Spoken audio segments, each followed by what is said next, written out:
ठाकुर जी का नाम, ठाकुर जी का रूप, ठाकुर जी की लीला और ठाकुर जी का धाम, ये चार स्थितियां प्राप्त होती हैं भक्ति पथिक को। सबसे पहले नाम प्राप्त होगा। नाम प्रदान करके ठाकुर जी हमारी स्थिति का पैमाना देखते हैं कि इसकी स्थिति कैसी है। नाम जापक जब जप करता है तो बार बार यदि उसका मन इधर उधर भटकता है तो ठाकुर जी को भी अनुभव हो जाता है कि अभी स्थिरता नहीं आई है। स्थिरता के लिए ठाकुर जी नाम प्रदान करते हैं। नाम के बाद में हमारे जीवन में आती लीला। लीला यानी कि कथा। आप वैष्णव जनों से, कथा प्रवक्ताओं से, भगवान की लीला सुनाने वालों से ठाकुर जी की लीला कथा श्रवण करते हैं तो लीला कथा श्रवण करते ही क्या होता है, नाम जो, अब देखो सब कड़ियां जुड़ी हुई है। नाम में अगर स्थिरता ना आ रही हो, बहुत विचलित हो रहा हो मन, नाम में बार बार आपके नेत्र बंद करते ही, नाम जप करते ही कुछ वो भाव आते हैं चित्त में जो नहीं आने चाहिए, तो फिर कथा को जोड़ो, लीला को जोड़ो। नाम जप की एक विधि बताएं। कोई भी एक लीला सुन करके या लीला पढ़ करके उस लीला का चिंतन करते हुए नाम जप करो। जैसे मानो आपने श्री ठाकुर जी की मान लीला को पढ़ा। अब मान लीला में श्री जी बैठी हैं और ठाकुर जी उनको मना रहे हैं। ठाकुर जी कभी मोर बन करके आ रहे हैं, ठाकुर जी कभी कुछ व्यंजन बना करके पवा रहे हैं, ठाकुर जी कभी कभी नृत्य करके दिखा रहे हैं, कभी गा के दिखा रहे हैं, कभी वंशी बजा के रिझा रहे हैं श्री जी को, और श्री जी नहीं मान रही है। एक मान लीला सुना है, बहुत सुंदर लीला है मान लीला। पद मिल जाए तो और आनंद आ जाएगा। एक बार श्री ठाकुर जी श्री जी के पास गए और जैसे श्री जी के पास गए तो मान लीला कैसी होती पता आपको ठाकुर जी की? बैठे बैठे दोनों लीला करते करते अचानक से श्री जी कहती है मन ना है लग रो, श्याम सुंदर मन ना है लग रो। ठाकुर जी कहें तो क्या करें बताओ? बोले कछु करो, मन ना है लग रो। तब ठाकुर जी कहते हैं अच्छा श्री जी मान लीला करें? बोले हाँ मान लीला करो। चलो तो ठीक है मैं मनाऊंगा, आप नाराज हो जाओ। कोई बात नहीं है नाराज होने की, कछु कियो नहीं है ठाकुर जी ने, जबरदस्ती आप रूठ जाओ। तब श्री जी रूठ जाती हैं, फिर ठाकुर जी उनको मना रहे हैं। ऐसी मान लीला, मान लीला का कोई कारण नहीं है, केवल दोनों के सुख के लिए मान लीला होती है। तो एक बार ठाकुर जी कुंज में जैसे ही आए तो कुंज में आते ही श्री जी ने ठाकुर जी को देखो और देखते ही मान प्रारंभ कर दियो। श्री जी तो उदास है कि रूठ के मुंह फेर के बैठ गए।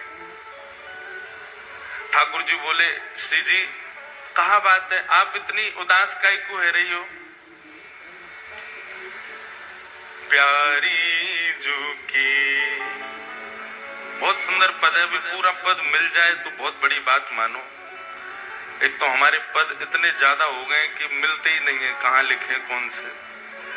प्यारी जू की सहज अटपटी बोलनी, प्यारी जू की सहज अटपटी बोलनी, प्यारी जू की सहज अटपटी बोलनी, प्यारी जू की सहज अटपटी बोलनी।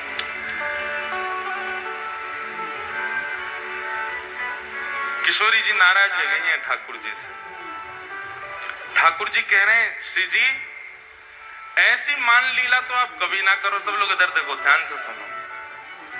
ऐसे मान तो आप कभी ना करो, कहाँ कारण है आपके मान को?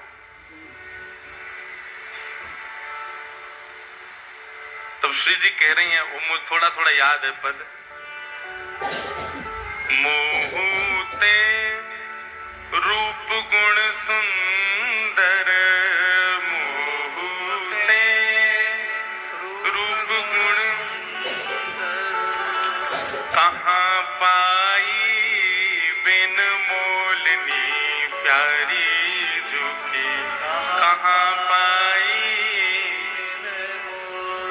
श्री जी कह रही हैं मोसो ज्यादा सुंदर, मोसो ज्यादा प्यारी, मोते ज्यादा रूप में अद्भुत ये गोपी तुमने कहां पाई है? ठाकुर जी बोले कौन सी गोपी? मेरे संग तो श्री जी कोई भी ना, मैं तो अकेला आया हूं, और आपसे ज्यादा सुंदर कौन है सके ब्रह्मांड में? कहां देख ली, कहां मिल गई? श्री जी तो रूठ के बैठ गई, मैं ना बता रही कहां मिली, अब ना बताऊंगी। ठाकुर जी कहने जो कोई बात है? अरे नहीं बताओ तो सही, क्या बात है आप नाराज है रही हो? कौन सी गोपी, कहां देख ली आपने?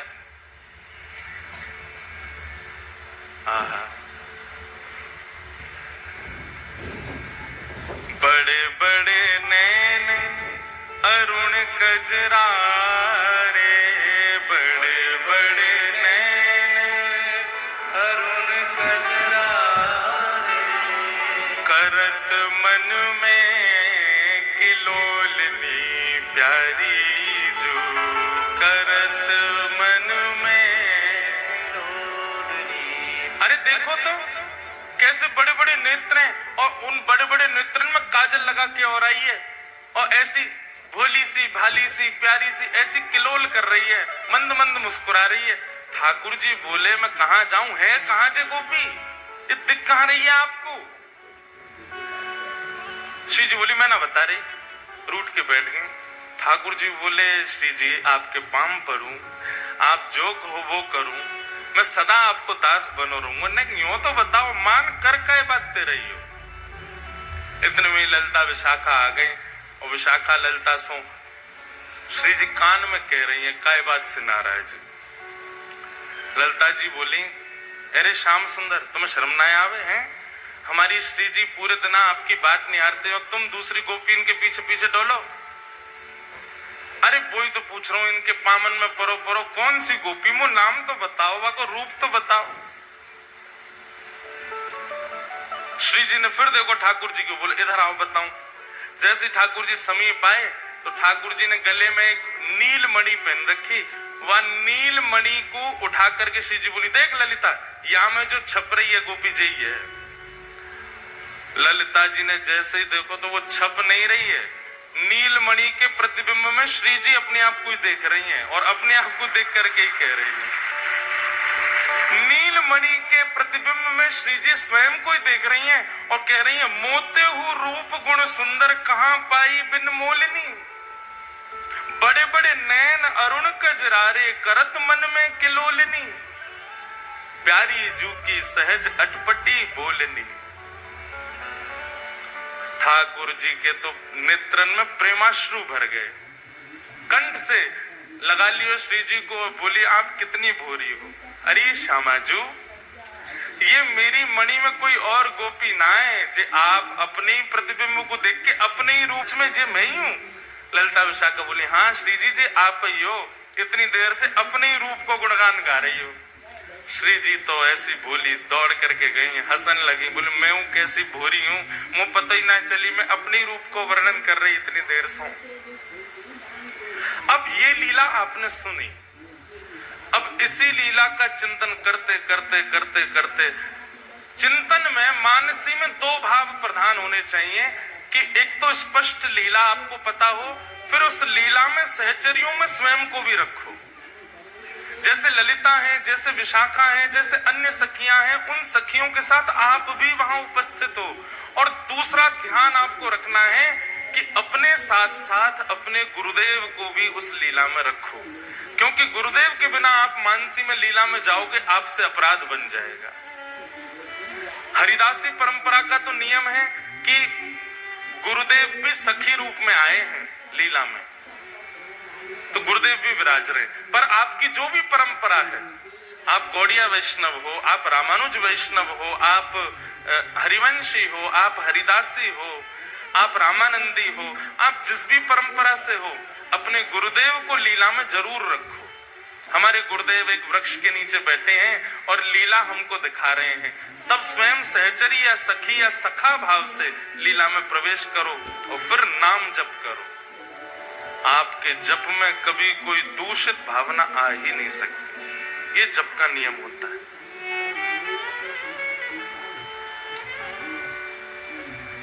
ये उस उस जप की विधा है जिस जप में आपको भगवत लीला का अनुभव करना है। आप याद करेंगे एक दिन हमको, कुछ दिन के बाद आपको वो लीला दिखने लग जाएगी जो लीला कहीं वर्णित नहीं है, जिसका कहीं उल्लेख नहीं है।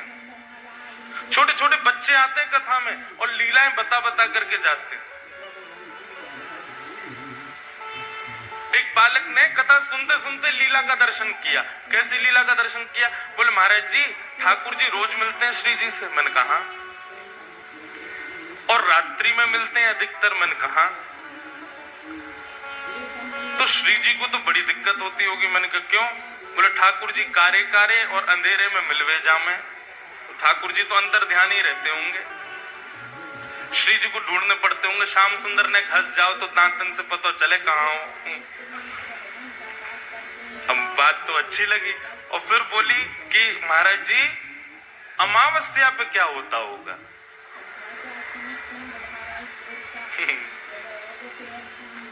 मैंने कहा आपके मन में क्या भाव आया? तो फिर उसने अपना मानसी चिंतन बताया।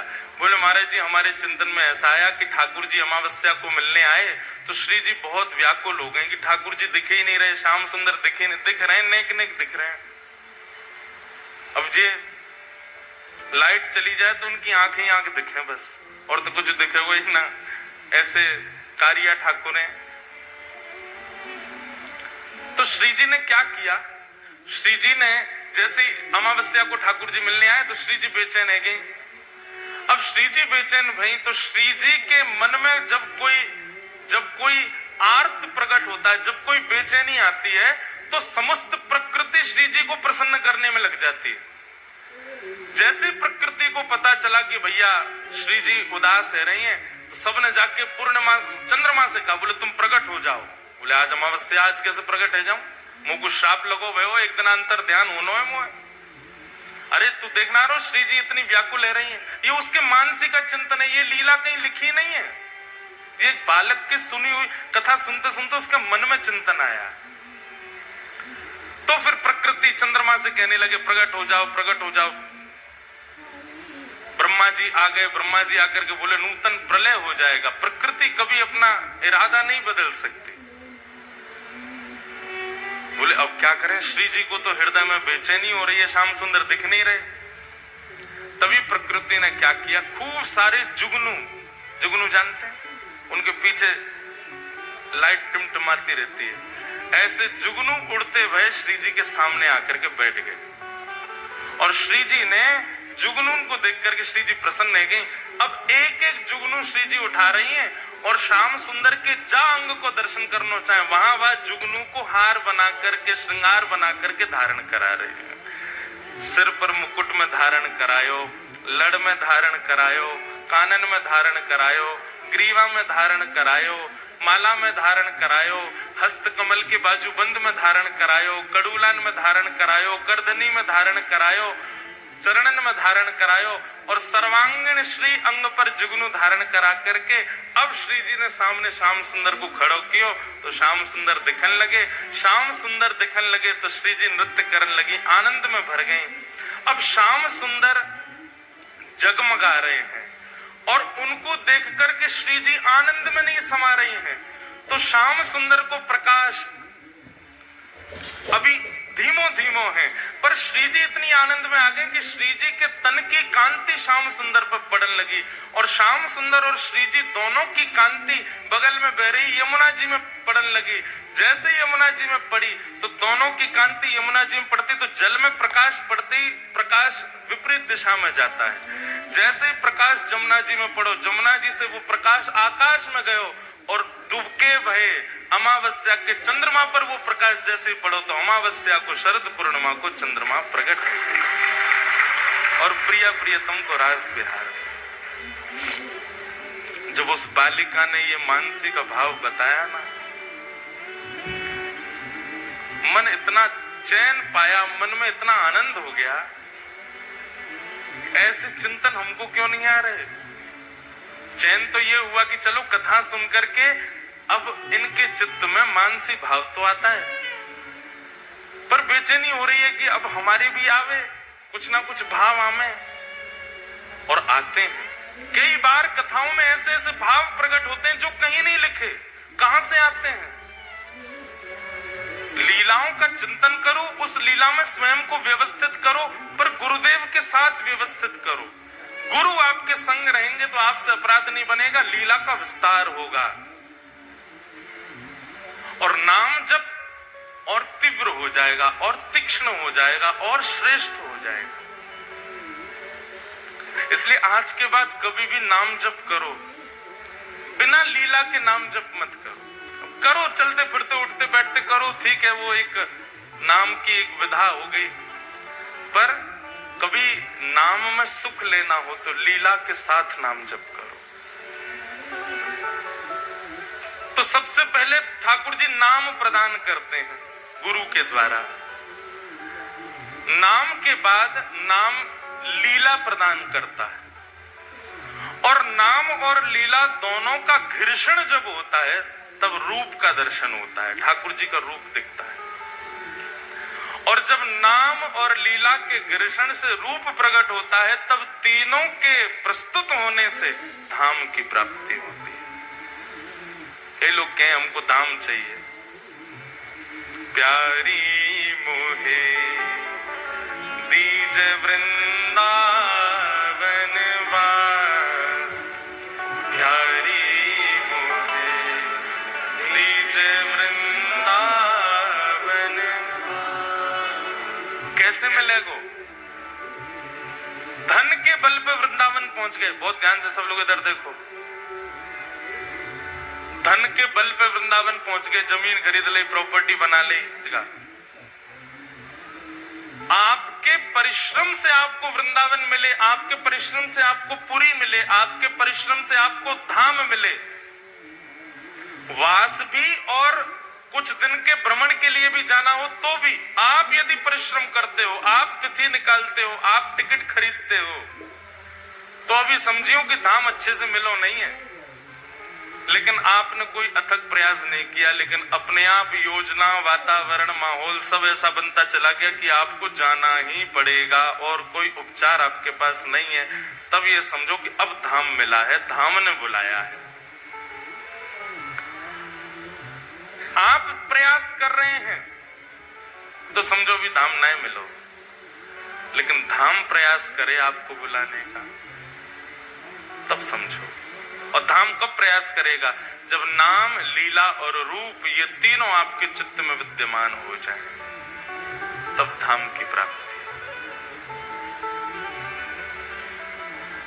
तो यहां हम लोग क्या कर रहे हैं? पिछले 3 दिन से श्री जगन्नाथ जी को नाम गा रहे हैं, श्री जगन्नाथ जी की लीला सुन रहे हैं और श्री जगन्नाथ जी को रूप देख रहे हैं। तो निश्चित है कि हिसार जगन्नाथपुरी बन ही गयो, 4 दिन के लिए धाम आ गयो।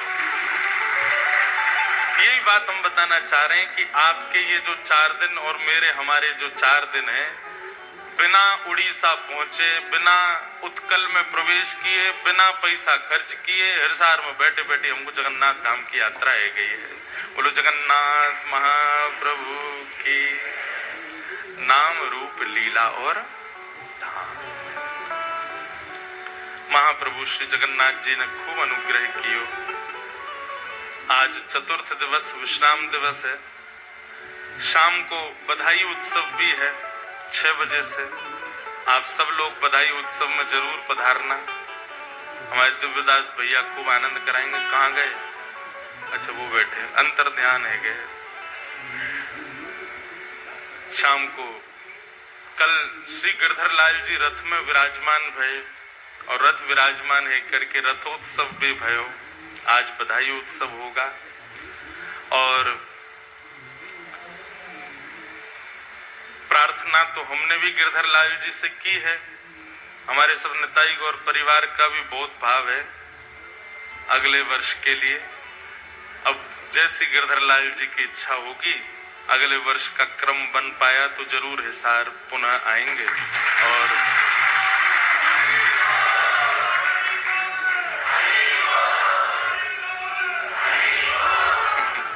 हमने अभी यूं थोड़ी कही है कि हम आएंगे, हम यूं कह रहे हैं, सोचेंगे, विचार करेंगे। नितिन भैया कह रहे हैं 7 दिन की कथा।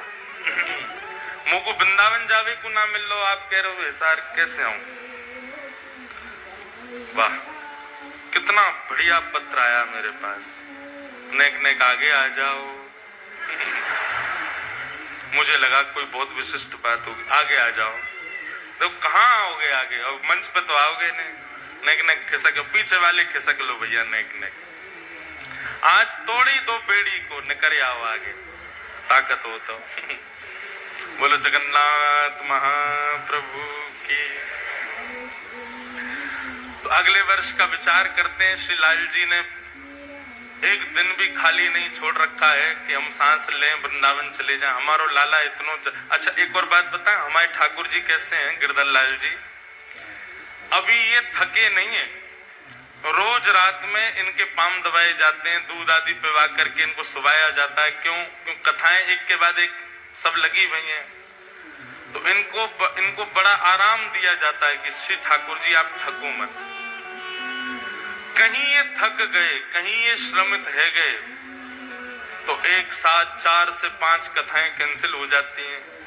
और जो बेचारे आयोजक होते हैं, कहो तो उनके यहाँ कोई कुछ हो जाए, कोई बीमार पड़ जाएगा, कोई कुछ हो जाएगा, एक साथ 2-3 बार हो चुका है ये।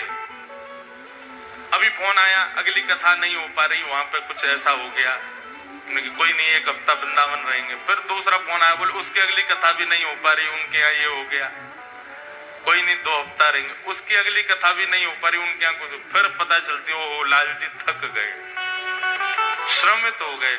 फिर मैया से कही जाती है वृंदावन में 56 भोग बनाओ, ठाकुर जी को अरोगाओ। और अब 5-6 दिन कुछ नहीं, ठाकुर जी केवल श्रृंगार कराएंगे, आरती कराएंगे, प्रसाद पाएंगे, पौड़ेंगे, आराम करेंगे। तब बैलेंस होती है चीजें। अभी थके नहीं है, अभी ठीक है, इसलिए चल रही है कथा, सब जगह जा रहे हैं। ज्यादा ना लाल जी थक गए, हमारे कथाएं फिर स्थगित हो जाती है। तो श्री लाल जी के ऊपर निर्भर है हमारो आनो नहीं आनो। अगले वर्ष को श्री लाल जी से आप सब प्रार्थना करो कि वे भी अगले वर्ष आवे। और यदि हिसार आना हुआ, 7 दिन की तो कह रहे हैं, पर जितने दिन को भी आना हुआ, तो अगले वर्ष वृंदावन निकुंज लीला पर थोड़ी चर्चा करेंगे। ठाकुर जी की अंतरंग निकुंज लीलाएं बहुत प्रिय लगती हैं। एक बार निकुंज सुन लेते हैं ना, तो फिर और कुछ भाता ही नहीं। कई बार निकुंज लीला पर इतनी चर्चा हो जाती है कि फिर अगली कथा करने में मुझको बड़ा श्रम होता है। क्यों? निकुंज में जाके फिर बाहर आना बड़ा मुश्किल है जाए। लेकिन वो निकुंज लीलाएं हैं बड़ी सुंदर, उसमें अधिकारी श्रोता ही रह सकते हैं। और सार के सब सुन सुन के पक्के है गए, अधिकारी तो है ही गए। तो अगर बना क्रम तो फिर कुछ निकुंज लीला पर बात चर्चा करेंगे। श्री जगन्नाथ भगवान की। तो महाप्रभु जी की दिव्य लीलाएं सुन रहे हैं। कल हम लोगों ने भक्त चरित्र सुना श्री माधवदास जी का। माधवदास जी पर अनुग्रह, ठाकुर जी ने ऐसा अनुग्रह किसी पे नहीं किया जैसा माधवदास जी पे किया। अब तो माधवदास जहां जाते हैं ठाकुर जी संगे ही जाते हैं, श्री जगन्नाथ जी उनके संगे ही निकल पड़ते हैं। ऐसे एक बड़े प्रसिद्ध भक्त हैं जिनका नाम लगभग सबको पता है, सदन कसाई। क्या नाम है? महाप्रभु जगन्नाथ जी की अनंत कृपा इन्होंने प्राप्त की। मैंने पहली कथा में कहा है बंधुओं की भक्ति 2 लोगों के हृदय में प्रकट होती है। बहुत ध्यान से सुनिएगा। या तो उस भक्त के चित्त में भक्ति का प्रादुर्भाव होता है जिसके चित्त में पूर्व से ही संस्कार विद्यमान है, पूर्व जन्म से ही संस्कारी है।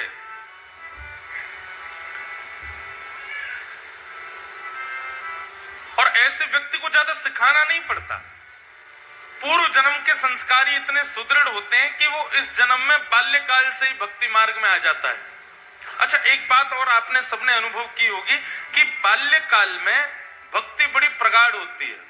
छोटे छोटे बच्चों को लीला बहुत अच्छी लगती है, छोटे बच्चों को ठाकुर जी की सेवा बहुत अच्छी लगती है, छोटे बच्चों को कीर्तन बहुत बढ़िया लगता है। पर जैसे ही वो 15-16 वर्ष के होते हैं फिर क्या हो जाता है उनको, फिर अचानक से एक परिवर्तन उनके चित्त में आ जाता है। वास्तव में हमारे पूर्व के संस्कार वो दिखने ही शुरू होते हैं 12-13 वर्ष के बाद। शास्त्रों में भी 12 वर्ष तक के बालकों के द्वारा किया गया अपराध अपराध नहीं माना जाता। 12 वर्ष का बालक भी अगर कुछ करे तो उसको पाप में नहीं गिना जाता। तो हमारे संस्कार जो पूर्व जन्म के हैं वो प्रकट होने ही प्रारंभ उसके बाद में होते हैं। इसलिए अचानक से परिवर्तन दिखता है कि बालक अचानक से फिर बिल्कुल विमुख हो जाता है ठाकुर जी के। तो भक्ति के जो बीज अंकुरित होते हैं वो दो ही प्रकार के लोगों के चित्त में होते हैं, या तो पूर्व के संस्कार जिसके चित्त में हो, या फिर घोर नास्तिक हो और अचानक कोई जीवन में ठोकर लगी और बदल गया। सदन कसाई जो हैं इनके पूर्व के संस्कार बड़े सुदृढ़ हैं। भले ही कसाई थे लेकिन जब मांस तोलते थे ना तराजू पे तो भी हरि चिंतन करते हुए तोलते थे। और सबको पता है, प्रसिद्ध है कि वो एक जगह बाट नहीं रखते थे, पत्थर रखते थे। उन पत्थरों में गलती से शालिग्राम भगवान थे, शालिग्राम भगवान से तोलते थे मांस को।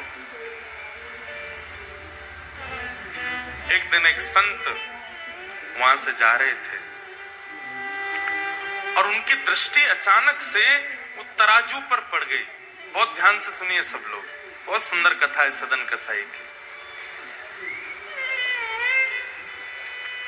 तराजू में पड़े भाई जब शालिग्राम जी दिखे, नाक पे ऐसे कपड़ा रख के निकल रहे थे और एक बार तो निकले, फिर उन्होंने सोचा ये शालिग्राम जी तो नहीं है। लौट करके वापस आए, पुनः उसके तराजू की ओर देखा तो आकृति और आकृति में जो भाव था, वैष्णव को ना देखते ही पता चल जाता शालिग्राम जी हैं कि नहीं। मैंने कई घरों में देखे हैं पेंटेड शालिग्राम जी होते हैं जो बिल्कुल ही सिलपिल्ले जैसे हों, बिल्कुल ही सपाट महाराज, बिल्कुल ही ऐसे चिकने कि कोई उनमें बिल्कुल भी हल्का सा भी कोई अंश ऐसा ना दिखता हो मानवों के तन जैसा। समझो वो शालिग्राम जी अभी स्पष्ट नहीं है, वो शुद्ध शालिग्राम नहीं है।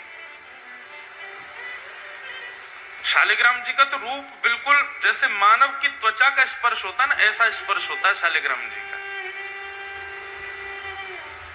देखते ही संत पहचान गए तो शालिग्राम जी।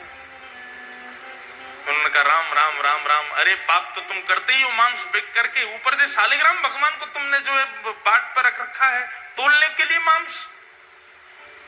तेरे हाथ पांव जोड़ने भैया, इनको हमको दे दो, हम इनकी सेवा करेंगे। सदन कसाई घबरा गया, बोले मुझे नहीं पता था भगवान है, आप इनको ले जाओ। और संत उनके यहां से शालिग्राम भगवान को ले गए, पंचामृत अभिषेक कराया, चांदी के सिंहासन पर सुंदर तिलक आदि पधरा करके, इत्र आदि लगा करके, माला पधरा के श्री शालिग्राम भगवान को विराजमान किया। 56 भोग लगाए शालिग्राम भगवान के, आरती दूध भोग लगा करके संत तो शयन में चले गए, ठाकुर जी को भी सुला दिया। संत के हृदय में बड़ी प्रसन्नता कि अब मैं ठाकुर जी को कहीं से रेस्क्यू करके लाया हूं, सही जगह आ गए अब ठाकुर जी। अर्धरात्रि का समय हुआ, ठाकुर जी स्वप्न में रोते भय आए, नेत्रों में अश्रुपात हो रहे हैं, उदास चित्त है। ठाकुर जी स्वप्न में आए संत के, संत कहने लगे, बोल भगवान आप इतने उदास क्यों, इतने इतने अप्रसन्न क्यों हो? सिंहासन में कुछ कमी है? आपकी प्रसादी में कोई कमी छोड़ दी क्या? मैंने सेवा ढंग से नहीं की क्या? माला में सुगंध ही नहीं थी क्या? प्रसाद में स्वाद नहीं था क्या? बात है ठाकुर जी, आप इतने उदास क्यों हो? ठाकुर जी नेत्रों में अश्रु भरे और संत से कहते हैं, मुकु सदना की याद आ रही है, मुकु सदन की याद आ रही है। संत उठ करके बैठ गए और ठाकुर जी से कहने लगे, जय जय,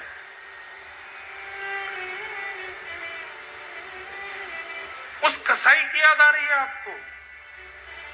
वो मांस विक्रय करता है और मांस का तोलना आपसे करता है। भाई तुलादान अन्न का सुना है, तुलादान हमने व्यंजनों का सुना है, तुलादान सुंदर सुंदर वस्तुओं का होता है, रत्नों का होता है। वो मांस का तुलादान करता है आपसे और आपको उसी की याद आ रही है। क्या अच्छा लगता है आपको सदन के यहां? आपको दुर्गंध नहीं आती? मांस विक्रय करता है वो। ठाकुर जी कहते हैं वो सब बात अलग है कि मांस विक्रय करता है, जैसा भी है, जो भी उसके गुण संस्कार, उसका जो भी कुछ है, वो सब बात एक अलग है। पर जब वो तराजू उठाता है ना, और तराजू उठाते ही जैसे ही मैं लुढ़कता हूं इधर उधर, वो लुढ़कने में मुझे बहुत सुख मिलता है। उसके तराजू में लुढ़कने में जो सुख है ना, वो सुख तो ब्रह्मांड में नहीं है, वो सुख तो वैकुंठ में भी नहीं है। मुझे उसके तराजू में लुढ़कने में बहुत सुख मिलता है। और मैं जब लुढ़कता हूं तो वो मुझे देख करके जब प्रसन्न होता है ना, तो मुझे बहुत खुशी होती है। तो मुझे तुम वापस वहीं छोड़े आओ, मुझे उसी के पास रहना है।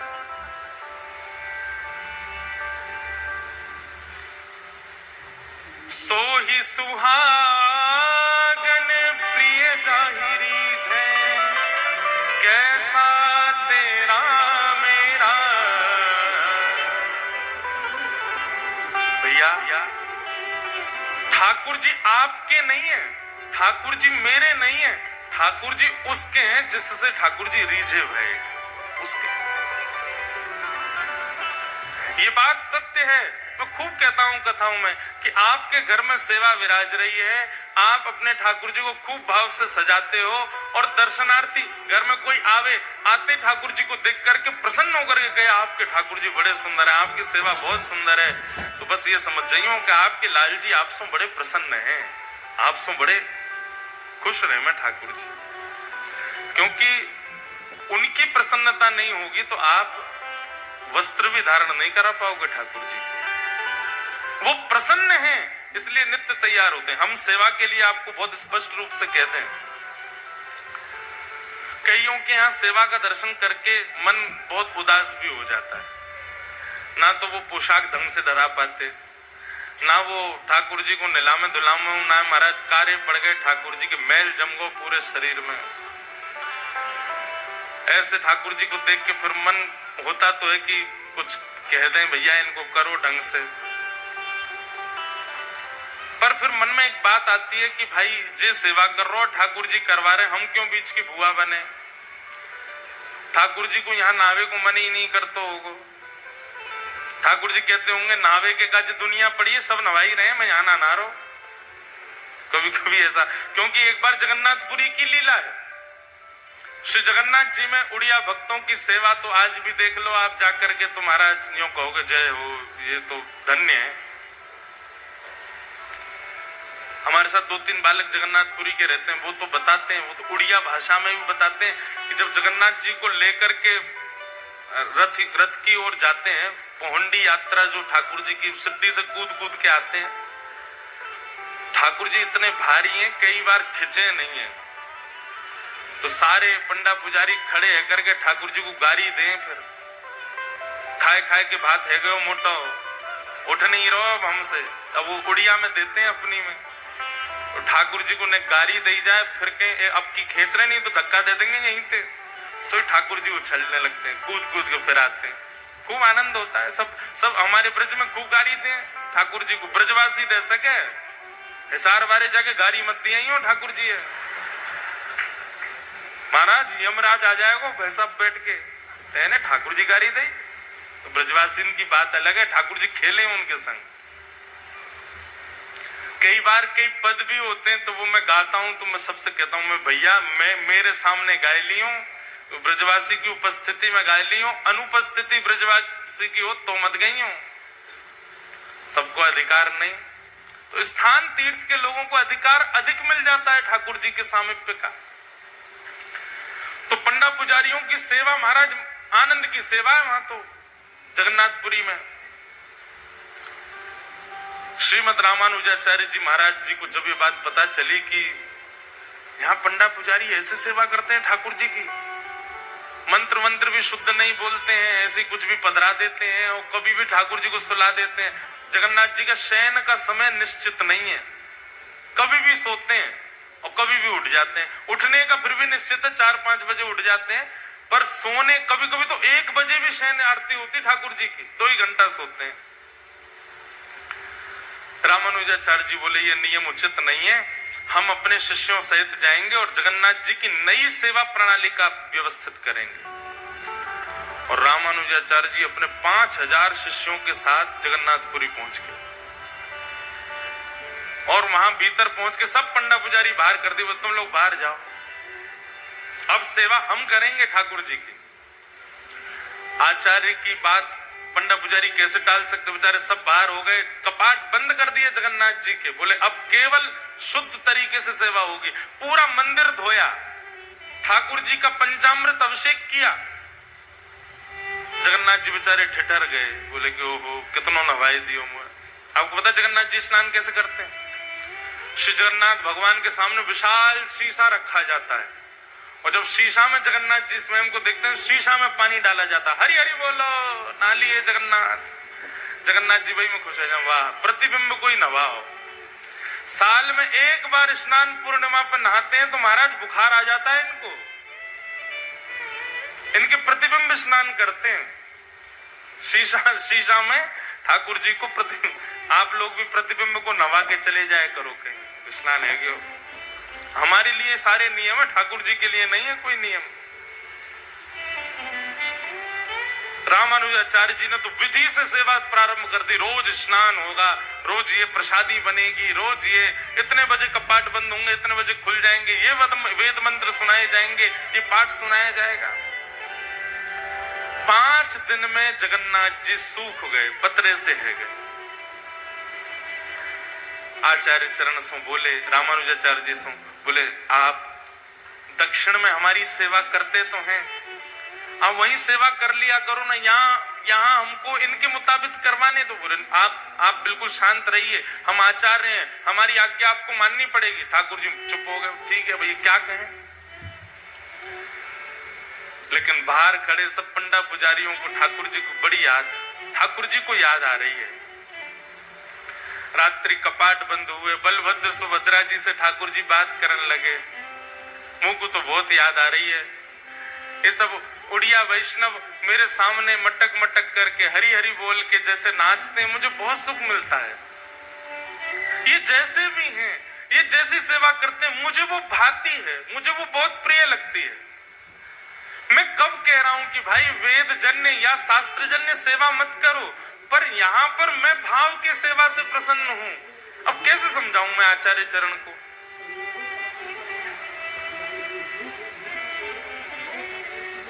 अच्छा ठाकुर जी ज्यादा इसलिए भी नहीं बोल पा रहे कि बलराम जी जो हैं यही तो रामानुजाचार्य हैं, शेषावतार है रामानुजाचार्य। अब ज्यादा कैसे बोले, जे बगल में ही तो बैठे हैं। तब अर्धरात्रि का समय, सब सो रहे थे। ठाकुर जी ने गरुण जी को बुलाया, द्वार पर बैठे, इधर आओ। तो जी जय जय आज्ञा। बोले काम करो, विशाल स्वरूप धारण करो, इतने बड़े पर कर लो। सोते हुए रामानुजाचार्य जी उनके सबरे शिष्यन को ले जाके दक्षिण छोड़े आओ और द्वार खोल दो हमारे। रात्रि गहरी निद्रा में सोए थे सब आचार्य चरण और सारे शिष्य। गरुण जी महाराज पहुंचे और तनिक तनिक से किसी को पता नहीं चले, चुपचाप सबको उठा करके अपने पंख पे धारण कर लियो, पीठ पे धारण कर लियो और श्री जगन्नाथपुरी से उड़ करके गए दक्षिण भारत में। श्रीरंगम में जाकर के सबको खटिया सहित उतारे आए, खटोला सहित ले गए थे और वहां पर सबको सुला करके लौट करके आए। द्वार खोल करके फिर से सबरे पटना पुजारी भीतर कर लिए। जगन्नाथ जी झूमन लगे, बोला अब सुख है, अब बढ़िया है, सबरे आ गए फिर से। यहाँ रामानुजाचार्य जी सुबह सुबह जैसे नेत्र खुले, स्थान ही बदल गए, द्वारी बदल गए, खिड़की बदल गई, वातावरण बदल गया, सब कुछ बदल गया। और बाहर आकर के जब देखा, पूछने लगे आपस में, अफरा तफरी मच गई, कहाँ आ गए हम? तब किसी ने बताया वो तो श्रीरंगम है। रामानुजाचार्य जी के प्रेमाश्रु प्रकट हो गए और प्रेमाश्रु प्रकट हो गए दौड़ करके गए, श्रीमन नारायण भगवान शेष शैया पर पौड़े थे, जाकर के उनको हृदय से लगा लिया। बोले नाथ, आपकी भक्त वत्सलता की बलि बलि जाए, आपके इस प्रेम के हम वारी वारी जाते हैं। अरे स्वयं ने वेदों में, स्वयं ने शास्त्रों में इतने नियम बना दिए अपनी सेवा के, लेकिन प्रभु आप तो भाव के भूखे हैं, वहां भाव से आपकी सेवा करते हैं सब वैष्णव जन, वही आपको प्रिय लगती है। विराजो, ऐसे ही विराजे रहो, जैसे उन वैष्णवों को प्रिय लगता है वैसे। जी को क्या भा जाए कुछ पता नहीं है। पहले मैं टोक देता था घर में जाके, ऐसे सेवा मत करो, फिर इन कथाओं के बाद में अब मुझे लगता है नहीं, शायद इनकी इच्छा ही ऐसे रहने की होगी, रहने दो। पर हाँ, कहीं ज्यादा ही अनीति होती है तो फिर मैं कह ही देता हूँ, मैंने यार चना चनोरी तो भोग मत लगाओ, भोग तो लगाए करो ढंग से। ठाकुर जी के नेत्रन के नीचे मैल जमको ने नवाज तो दे करो, थोड़ा बहुत कहते, ज्यादा नहीं कहते। तो सदन कसाई के यहाँ ठाकुर जी को लुढ़कवे में सुख मिलता है। संत हृदय से लगा करके शालिग्राम भगवान को सदन कसाई के पास गए। सदन कसाई ने चरणों पर बोले मुझे क्षमा कर दें, आपने जब से कल से बताया मुझे नींद ही नहीं आई कि मैं कितना बड़ा अपराध कर रहा था। संत ने जाकर के कहा, सदन तुम कितने भाग्यशाली। बोले क्यों? पूरी बात बताई मैंने, तो ऐसे सेवा करके ठाकुर जी को बढ़िया व्यवस्थित किया। रात्रि में स्वप्न में ठाकुर जी आए और ठाकुर जी के प्रेमाश्रु छलक रहे थे। और ठाकुर जी कह रहे थे मुझे तो सदना की याद आ रही है, मुझे तो उसी के पास रहना है। ये बात सुनकर के इतना रोए सदन कसाई, इतना रोए। बोले मैं तुच्छ प्राणी, मैं पापी प्राणी, मैं अभागा व्यक्ति, मैं अयोग्य व्यक्ति, मैंने अपने जीवन में कुछ अच्छा नहीं किया, मेरे लिए ठाकुर जी इतने श्रमित हुए, मेरे लिए ठाकुर जी आपकी निद्रा में आकर के रुदन करने लगे।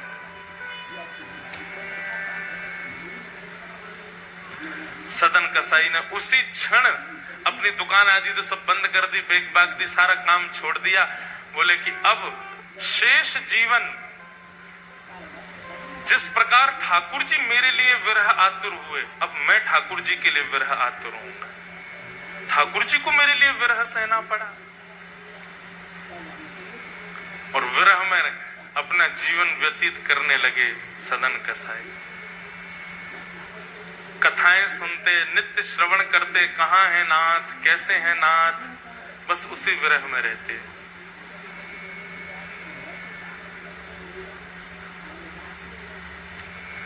एक दिन जिस गांव में सदन कसाई रहते थे, उस गांव की कुछ टोलियां जा रही थीं, जय जगन्नाथ घोष कर रहे थे। सदन कसाई ने पूछा, आप सब कहां जा रहे हो? बोले महाप्रभु श्री जगन्नाथ जी विराज रहे हैं उड़ीसा में, उनके दर्शन करने के लिए जा रहे हैं। सदन कसाई ने कहा, आपकी आज्ञा हो तो मैं भी चल दूं साथ में। सब जन बोले अब दो चारों ने तो हाँ किया, बाकी सब उसको हीन भाव से देखने लगे। ये तो कसाई है, ये तो ऐसा है, ये हमारे संग चलेगा, इसका स्पर्श होगा, पानी छू देगा, अन्न छू देगा, हम कैसे पाएंगे? उन सबके बीच में होने वाले उस प्रतिकार को सदन कसाई ने बुरा नहीं माना, बल्कि अच्छा माना। एक बात हमारी बहुत ध्यान से सुनना बंधुओं, कभी यदि वैष्णव भक्त को जीवन में प्रतिकार सहना पड़े, कभी वैष्णव भक्त को अपने जीवन में किसी से अपमान सहना पड़े, तो उस अपमान को, उस प्रतिकार को आप ठाकुर जी का आशीर्वाद ही समझो। ये बात हम कह रहे हैं, मंच से आप सुन रहे हो, पर इसको फॉलो कोई नहीं करेगा। प्रतिकार होते ही आप सबको क्रोध आ जाएगा, एक बार को हमें भी आ सकता है, पर हम मंच से कह रहे हैं, हमको भी प्रयास करना चाहिए, आपको भी प्रयास करना चाहिए। वैष्णव भक्त को प्रतिकार यदि होता है तो प्रतिकार का रूप क्या होता है, ध्यान से सुनना। हम सबके जीवन में जब से भजन आता है, जब से ठाकुर जी आ जाते हैं, जीवन एक पवित्र जैसा हो जाता है, जीवन में योग्यताएं आ जाती हैं। पर हमारे जीवन में, हमारे चित्त में, हमारे प्रारब्ध में कहीं ना कहीं हमारे दोष विद्यमान होते हैं, जो दोष हमारे भजन करने से भी नष्ट नहीं हो रहे। जैसे कईयों का क्रोध नष्ट नहीं हो रहा, कईयों का भजन करने के बाद भी मोह नष्ट नहीं हो रहा, कईयों का भजन करने के बाद भी लोभ नष्ट नहीं हो रहा। व्यक्ति यदि भजन के मार्ग में है और उसका कोई दोष नष्ट नहीं हो रहा और उस समय कोई भजनानंदी या कोई वैष्णव या कोई धाम निवासी उसका प्रतिकार कर दे, उस प्रतिकार में इतनी सामर्थ्य है कि आपका दोष नष्ट हो जाएगा। अगर आपने उसको सह लिया तो दो बातें हैं, सह लिया तो आपका दोष नष्ट हो जाएगा और नहीं सहा तो वो दोष और प्रगाढ़ हो जाएगा। या हमारे भैया वृंदावन में यदि कोई आपको दारी को कह दे तो खुश है जाएंगे, अब हमारा दोष नष्ट हो जाएगा। वृंदावन में कोई धक्का दे दे धाम निवासी या भजनानंदी तो अब समझ जाइए कि आपका जो दोष अति भजन से नष्ट नहीं हुआ वो इसके प्रतिकार से नष्ट हो जाएगा। बस उसको सह लेना। सम्मानम कलयाति घोर गरलम नीचपमानम क्षुधा श्री राधा मुरली रवो ब्रज सखे वृंदावनम मत्यज। सम्मान की इच्छा भक्त को नहीं होनी चाहिए और कोई अपमान कर दे तो उसको सिर पर धारण कर लो, उसको स्वीकार कर लो। बस प्रतिकार में विचलित मत हो। हमको राधा रमन जी गए, हम राधा वल्लभ जी गए, वहां के पुजारी जी ने हमको डांट दिया, वहां के लोगों ने हमारे साथ ऐसा व्यवहार कर दिया, बिहारी जी में महाराज जी अच्छा नहीं लगता, बिहारी जी में ऐसा कर दिया। क्यों आप इतनी शिकायत करते हो वृंदावन की या किसी भी धाम की? कभी शिकायत मत करो। उस प्रतिकार को आप चिकित्सा मान करके सहन करो। चिकित्सा में कभी भी आपके सुख का विचार नहीं होता, आपको कष्ट ही दिया जाता है। इंजेक्शन लगने में कभी ऐसा अनुभव होता है कि नहीं ये तो बहुत अच्छा लग रहा है, ऐसा लग रहा है मखमली गद्दा छुपाया जा रहा हो? नहीं, आपको श्रम होगा ही। श्रम होता है, चिकित्सा तभी होती है। इसीलिए प्रतिकार को आप चिकित्सा मानो। सदन कसाई ने मन में विचार किया कि ये सब मेरा प्रतिकार कर रहे हैं, सब मेरी निंदा कर रहे हैं, इससे मेरे दोष ही नष्ट होंगे। मैं जगन्नाथ जी के पास जाने लायक नहीं हूं, पर ये मेरा अपमान करके मेरे दोषों को नष्ट कर रहे हैं ताकि मैं उनके योग्य बन जाऊं। ऐसी भाव। पूरी मंडली सब जा रही थी जगन्नाथ जी की जय जयकार करते हुए। अब जिस मार्ग पर सब वैष्णव चल रहे थे, सदन कसाई उस मार्ग को छोड़ के मार्ग से नीचे जहां पर कीट कंकड़ पत्थर और कांटे पड़े हैं वहां चल रहे हैं। बोले मैं इतना योग्य थोड़ी इनके पीछे चलूं। अपना मार्ग बदल करके चलने लगे और ज्यों-ज्यों जगन्नाथ जी के समीप जा रहे हैं त्यों-त्यों आनंद में भरते जा रहे हैं, त्यों-त्यों नेत्रों से आंसू निकल रहे हैं। कैसे होंगे जगन्नाथ जी? मैंने सुना है उनकी भुजाएं नहीं है, मैंने सुना है उनके चरण कमल का दर्शन नहीं, मैंने सुना बड़ी-बड़ी आंखें हैं, कैसा अधरामृत है, कैसा सुंदर मुखमंडल है। सबका विचार चिंतन करते हुए श्री सदन कसाई जी जा रहे हैं। सदन कसाई एक नगर में पहुंचे और उस नगर में रात्रि विश्राम करने के लिए एक घर के बाहर ही दरी बिछा करके लेट गए। बहुत ध्यानपूर्वक सुनना। उस घर के भीतर एक परम सुंदरी महिला रहती थी और सदन कसाई का रूप भी बहुत सुंदर था। ठाकुर जी परीक्षा ले रहे हैं, पहले प्रतिकार करवाया, अब परीक्षा ले रहे हैं। इतनी रुकावटें किसी को अगर धाम जाने में नहीं आती है तो समझ जाओ कि ठाकुर जी ने बुलाया हो नहीं है, जबरदस्ती जा रहे हो। ठाकुर जी बुलावेंगे तो उथल पुथल होती ही रहेगी।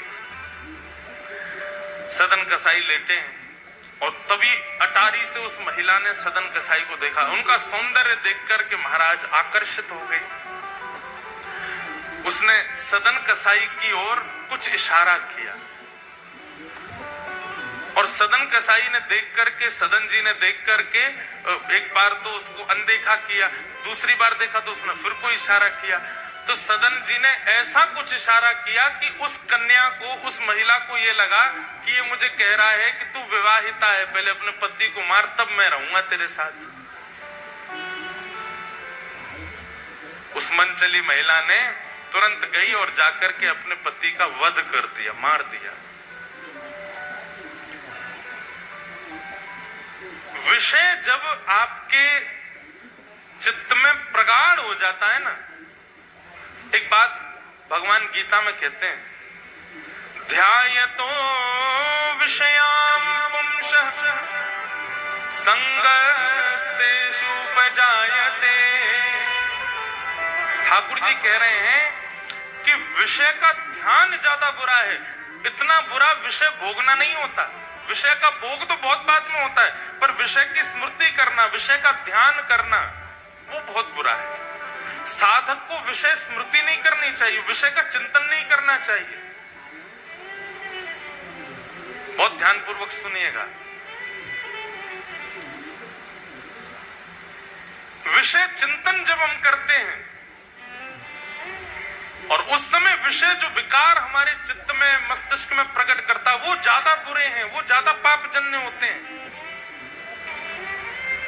महिला के चित्त में वो विषय उत्पन्न हुआ, उसने अपने पति का वध कर दिया और वध करके बाहर आई और सदन कसाई से कहने लगी, तुम्हारी आज्ञा मान करके मैंने अपने पति को मार दिया। सब लोग इधर देखो, सावधानी से कथा श्रवण करो।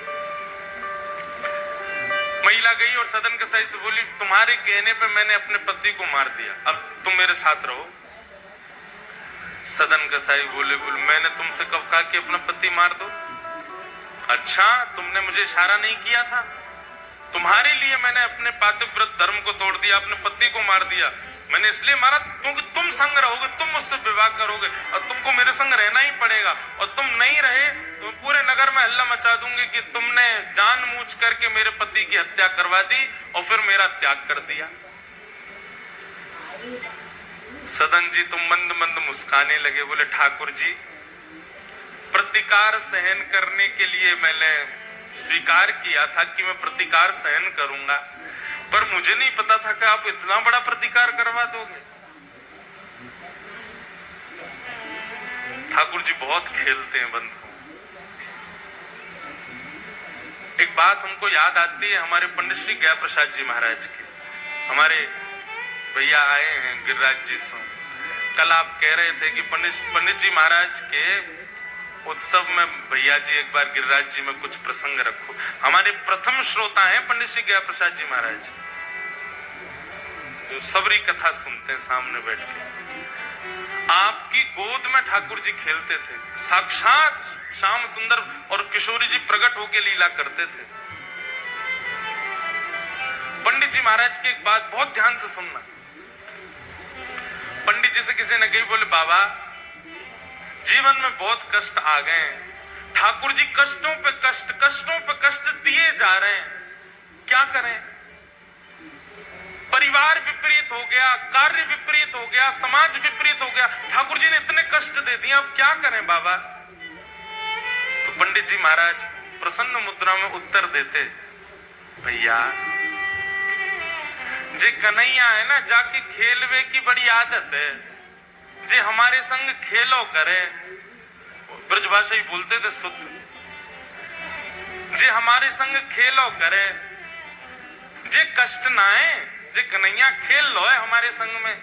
लाला चिंता या बात की मत करे कि जीवन में कष्ट क्यों आ रहे हैं, भले ठाकुर जी तो यूं कह दे, अरे लाला तू कुछ जितनो खेलना हो तू उतनो खेल ले, हमें कोई चिंता नहीं, पर हमको एक वचन दे। बोले, कहा, खिलौना में ही रहना चाहिए, खिलौना नहीं बदलियो लाला, कभी खिलौना सदा मुंह को ही रखियो।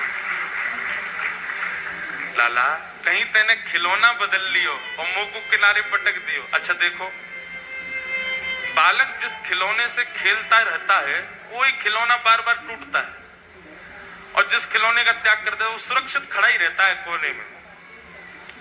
जो समझो पूर्व सुरक्षित है, बिल्कुल बढ़िया है, कोई जीवन में तुम समझिए कोने धरो भयो खिलौना है।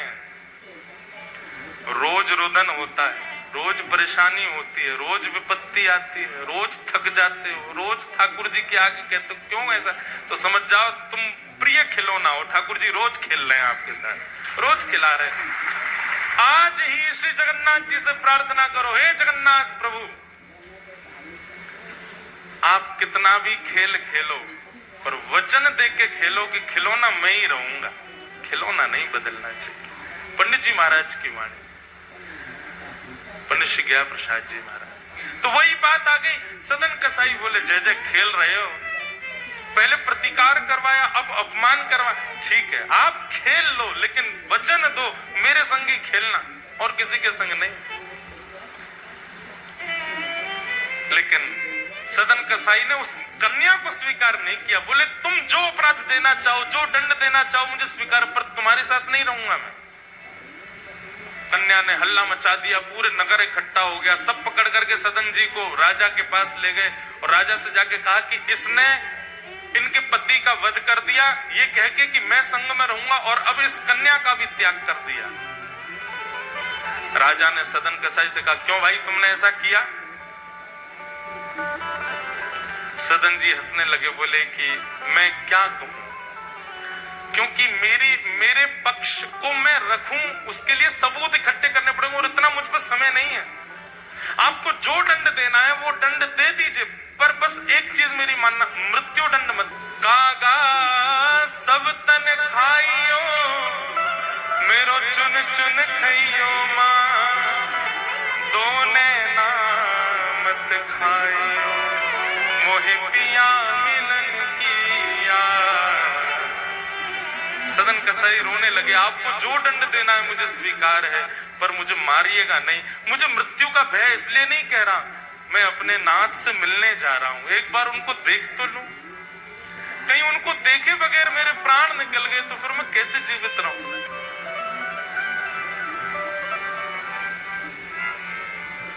मीराबाई का एक पद है, बहुत सुंदर पद है, मुझे बहुत प्रिय लगता है। कल रात्रि में भी मैं गा रहा था, कमरे में सब बैठे थे वैष्णवजन। कब मिले पिया मोरा गोविंद, कब मिले पिया मोरा गोविंद, नेत्र बंद करके शब्द सुन करके गाओ। मीराबाई का बहुत सुंदर पद है। ठाकुर जी से प्रार्थना कर रही है, कब मिलोगे आप मुझे?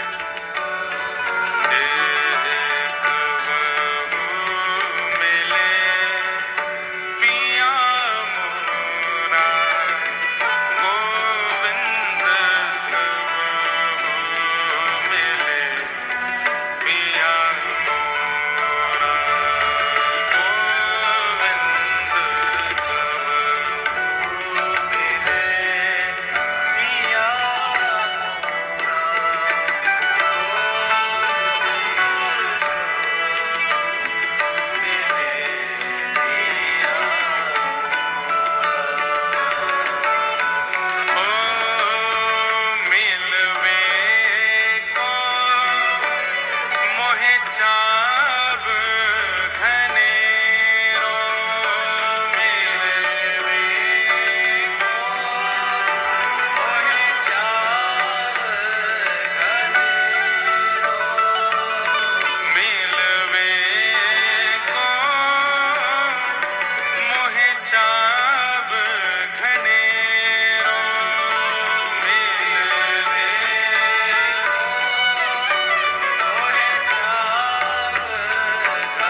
सवेरा गोविंद ओम नमो मिले नमस्ते महामाये श्री पूजो सूर्य पूजो शंख चक्र गदास्ते मीराबाई की स्थिति कैसी है? नमस्ते करो मीराबाई हर रात्रि में ऐसी स्थिति, ऐसी अवस्था में पहुंच जाती है कि प्राण अब रुक ही नहीं पाएंगे। पर एक आश कि शायद कल की सुबह की सूर्य किरण में शायद श्याम सुंदर मिल जाए, रोज अपने प्राणों को बचा लेते। मीराबाई की स्थिति तो रोज ऐसी हो जाती कि बस अब जीवित नहीं रह पाऊंगी मैं श्याम सुंदर के बिना, पर फिर भी एक विश्वास चित्त में प्रकट हो जाता है। गजेंद्र को भी तो मिले थे, भक्त प्रहलाद को भी तो मिले हैं, ध्रुव को भी तो मिले हैं, इसका मतलब ठाकुर जी मिलने का स्वभाव है, मुझे भी तो मिल सकते हैं। और फिर से अपने प्राणों को जीवित रखती है। मिल तू प्रीत सवेरा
से मीराबाई जैसा विरह किसी भक्त ने नहीं सहा।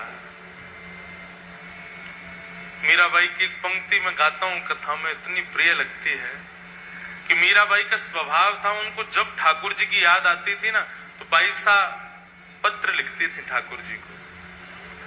वो पत्र जाना कहीं नहीं है, वो रखे रहते थे। जैसे कोई संत आके 22 को प्रणाम करते तो पूछते कहाँ जा रहे हो, तो कहते हम वृंदावन जा रहे हैं। सारे पत्र दे देती उनको, बोले जितने मंदिर हैं सब जगह एक एक पत्र चढ़ाया ना मेरा।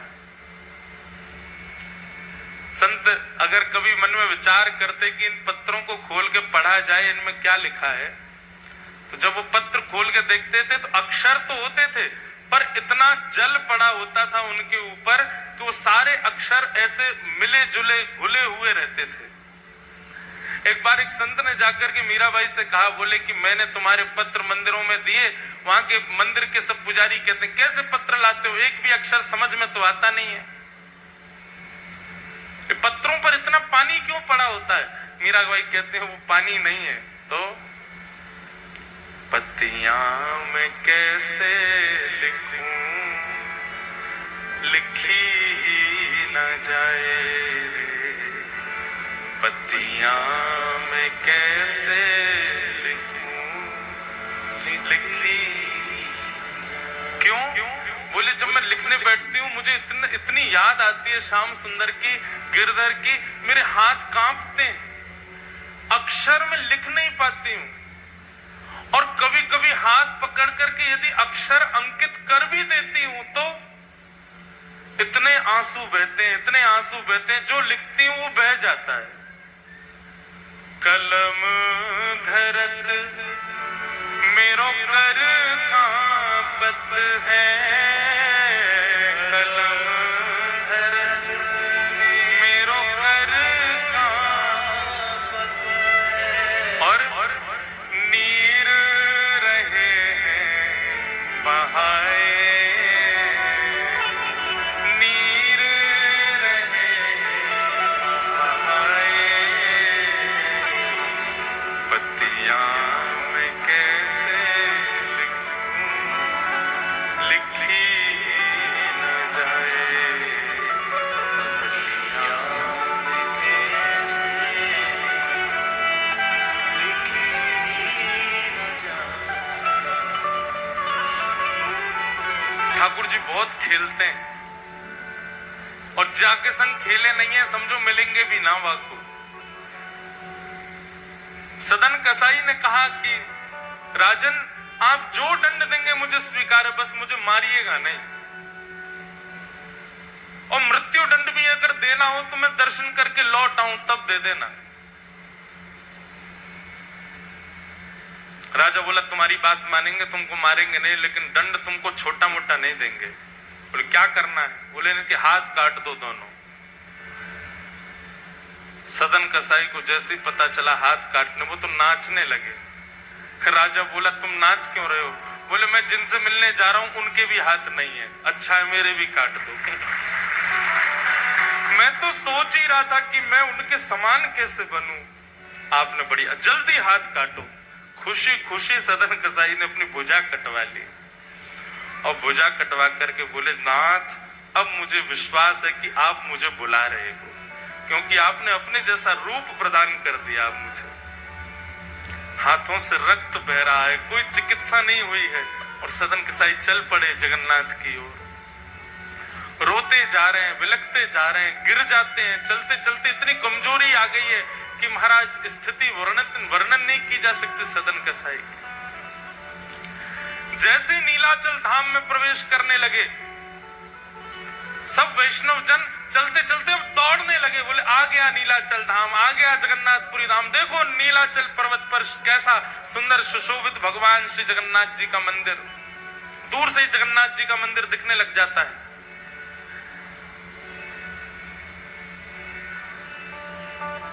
ब्रह्म वेदी पर खड़े श्री मंदिर में विराजमान श्री जगन्नाथ जी के नेत्रों में अश्रु आ गए और ठाकुर जी अपनी ब्रह्म वेदी पर झूमने लगे। और झूमते झूमते पुजारियों ने जाके कहा जय जय, क्या बात है, आप इतने भावुक लग रहे हैं और ऐसे झूम रहे हैं, क्या बात है? बोले कि मेरा एक भक्त आया है मुझसे मिलने के लिए आया, मेरे जैसा स्वरूप धारण करके आ रहा है। उससे मिलने की इच्छा में मैं बहुत प्रसन्न हो रहा हूं। तुम देरी मत करो, जल्दी पालकी लेकर के जाओ और पालकी ले जा करके उसको लेकर के आओ। अब पुजारियों को भी इतनी जल्दी मची कि ये पूछ के ही नहीं गए कि उसका नाम क्या है, उसका स्वरूप कैसा, पालकी लेके भाग गए। अब जहां से सब वैष्णव आ रहे थे पालकी लेके खड़े हो गए, भैया जगन्नाथ जी ने पालकी भेजी है, जिस भक्त के लिए कोई भक्त आया है, वो जिस भक्त को जगन्नाथ जी ने बुलाया वो इस पे बैठ जाओ। वहां तो भीड़ लग गई पालकी पे चढ़ने वालों की। सब बोले हम सब आए हैं दर्शन करने। दूर खड़े सदन कसाई बोले ओहो भगवान ने पालकी भेजी, दिव्य कोई भक्त आया होगा जो उसके लिए पालकी भेजी है ठाकुर जी ने स्वयं। और वहां तो पालकी पर चढ़ने वालों की भीड़, सब एक दूसरे को फेंके पीछे, हम चढ़ेंगे, हम ज्यादा बड़े भक्त हैं, हम इतनी दूर से चढ़ के आए। जगन्नाथ जी ने किसी ने कहा मुझे स्वप्न दिया था, किसी ने कहा मुझे ये किया था, सब में होड़ लगी चढ़ने की। पुजारी बोले रुको हम पूछ के तो आए कि आपने कहा वो आपके जैसा है, पर है कैसा वो तो बताओ। ठाकुर जी बोले जैसे मेरी भुजा नहीं है उसकी भी भुजा नहीं होंगी, उसको लेके आओ। तब दौड़ करके गए, हाँ भैया तुम में से भुजा जिसकी नहीं है उसके लिए पालकी आई है। अब सब कहें भुजा तो है भैया हमारे। तभी दूर पड़े थे कोने में, वो तो मार्ग पे चल भी नहीं रहे थे, नीचे उतर के चल रहे थे। नीचे पड़े सदन कसाई के दोनों भुजा नहीं। पुजारी गए जाकर के सदन कसाई बोले तुम्हारे लिए पालकी भेजी है ठाकुर जी ने, क्योंकि ठाकुर जी ने संकेत किया मेरे जैसी भुजा है। सदन कसाई तो इतना रोए बोले कितने भक्त वत्सल, कितने दयालु, कितने कृपालु श्री जगन्नाथ। पालकी पर पहले तो चढ़े नहीं, जबरदस्ती जब चढ़ाया रोने लगे। और जैसे ही श्री मंदिर के सामने जाकर के पालकी से उतारा गया, सिंह द्वार में जैसे प्रवेश करने लगे, पतित पावन भगवान का जैसे दर्शन किया, सदन कसाई वहीं लेट गए। और जैसे ही लेटे हाँ नाथ हाँ नाथ हाँ नाथ कहने लगे। जैसे ही लेट करके अपनी कटी हुई भुजाओं से दंडवत के लिए हाथ ऊपर किए, दोनों भुजाएं प्रकट हो गईं और सदन कसाई अपने पूर्व रूप में वापस आ गए। बोलो जगन्नाथ महाप्रभु की। पुजारी बोले भैया इसको तो कंधा पे उठा के ले चलो, जैसे जगन्नाथ जी को ले जाते वैसे ही जगन्नाथ जी की तरह उठा करके ऊपर ले गए। और ले जाकर के जैसे ही श्री मंदिर में प्रवेश किया, ठाकुर जी ब्रह्म वेदी पर खड़े खड़े सदन कसाई को देख करके झूमने लगे, आनंद में भर गए। और मानो पुजारियों से कहने लगे लेके आओ मेरे हृदय से लगाओ। और श्री जगन्नाथ जी ने मानो उसको हृदय। बंधुओं जगन्नाथ जी एक ही भाव जानते हैं। पांव पसार के खड़े कि मैं सबको गले लगावे खड़ा हूं, कोई लगावे वारो आवे तो सही, कोई वाह भाव से आवे तो सही। श्री ठाकुर जी सबको गले लगाने को खड़े। ऐसे महाप्रभु श्री जगन्नाथ जी सदन कसाई पर कृपा की। अनेक भक्तों के चरित्र हैं, अनेक भक्तों के भाव हैं जिन पर महाप्रभु श्री जगन्नाथ जी कृपा करते हैं। ऐसे जगन्नाथ महाप्रभु के श्री चरणों में हम बारंबार प्रणाम करते। जगन्नाथ जगन्नाथ जगन्नाथ रक्षमा महाबाहो महाबाहो महाबाहो पाहि मां। ऐसे महाप्रभु अनेक दिव्य लीलाएं हैं महाप्रभु जगन्नाथ जी की, सबको हम प्रणाम मात्र करते हैं। इन 4 दिवस के सत्संग सत्र में श्री जगन्नाथ जी के प्राकट्य की कथा और सब भावों को हमने सुना। विश्राम कथा का हो रहा हो और श्री गीत गोविंद ना गाया जाए तो काम नहीं बने।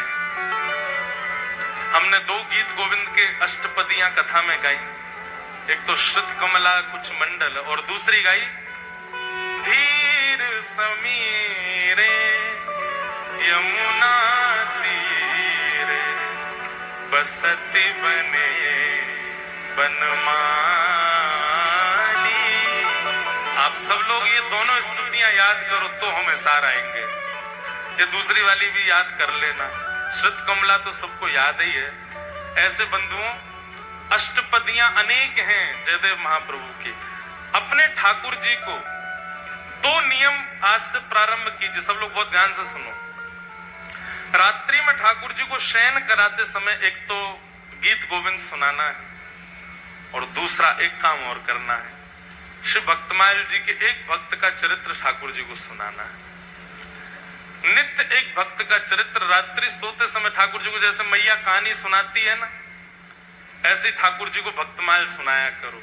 एक भक्त का चरित्र बहुत सरल भाषा में है, हिंदी पढ़ते जाओ, आपको भक्त के चरित्र के बारे में भी पता चलेगा, ठाकुर जी के लिए एक कहानी भी हो जाएगी। ठाकुर जी को बढ़िया चैन की नींद आती है। अपने लाल जी को प्रसन्न करने के जितने उपाय अपना सको सब अपनाओ, अपने ठाकुर जी को प्रसन्न रखो। और ठाकुर जी की प्रसन्नता इन भक्त चरित्रों में ही है, ठाकुर जी की प्रसन्नता इन भक्तों की महिमा में ही है।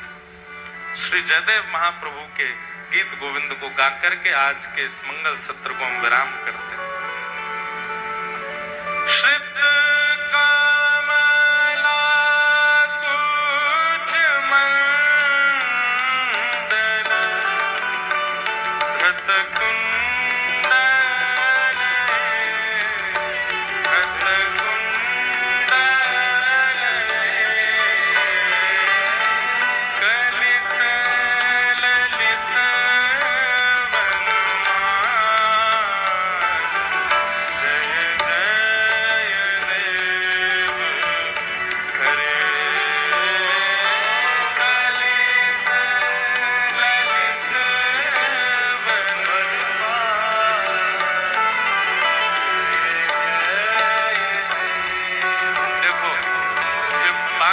तरीका हम बताएं, एक अपने पास रखो बाकी पीछे वाले को दे दो, वो एक अपने पास रखे बाकी पीछे, ऐसे देते जाओ, सब में बढ़ जाए। एक हमको भी दो लाओ, कहाँ है,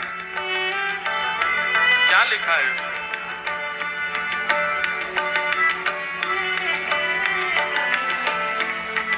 वाह, एक तरफ वृंदावन रसामृत और गीत गोविंद। अब जो सबके पास पहुंच रही है, जो नहीं गाएगा उसको बगल वाले की सौगंध है। महाप्रभु जगन्नाथ जी का स्मरण करो, विशाल चकानयन श्री ठाकुर जी, मधुर अधरामृत है, श्याम वरण है, दोनों भुजा उठा करके श्री जगन्नाथ महाप्रभु आलिंगन के लिए खड़े हैं। और वही चिंतन करके श्री जयदेव महाप्रभु के गीत गोविंद को गा करके आज के इस जगन्नाथ रसोत्सव को विराम दें। कलित ललित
गा के गाओ।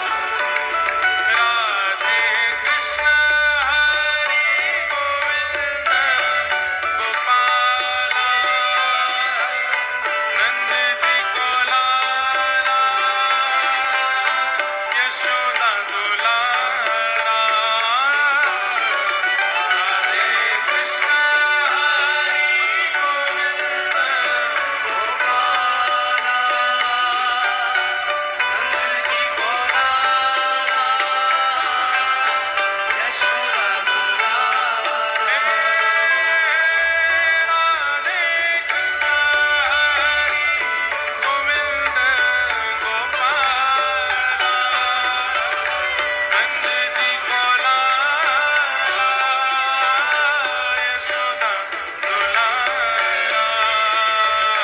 राधे कृष्ण हरि गोविंद गोपाला, नंद जी को यशोदा दुलारा। जय जय देव हरि,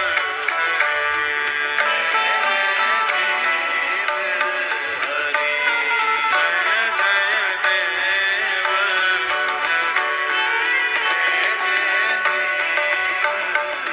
जो गीत गोविंद में अब अगली पंक्ति जो है ना, इस पंक्ति में हमारे श्री गिरधर लाल जी का स्वरूप बताया गया। दर्शन करो। जयदेव महाप्रभु कह रहे हैं अभिनव जलधर सुंदर। बोले जब बादल भरे हुए होते हैं तो कितने सुंदर लगते हैं, वैसे सुंदर श्याम सुंदर खड़े हैं। और बोले कैसे खड़े? बोले धृत मंदर है। गाओ। अभी सुंदर धृत मंदर है, धृत मंदर है, श्रीमुख चंद्र चकोर, जय जय देव हरे। श्रीमुख चंद्र चकोर,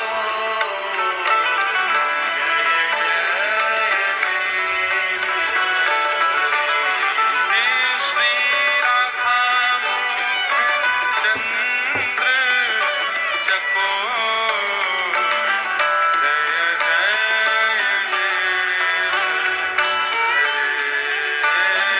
श्री राधा मुख चंद्र चकोर, जय जय देव हरे।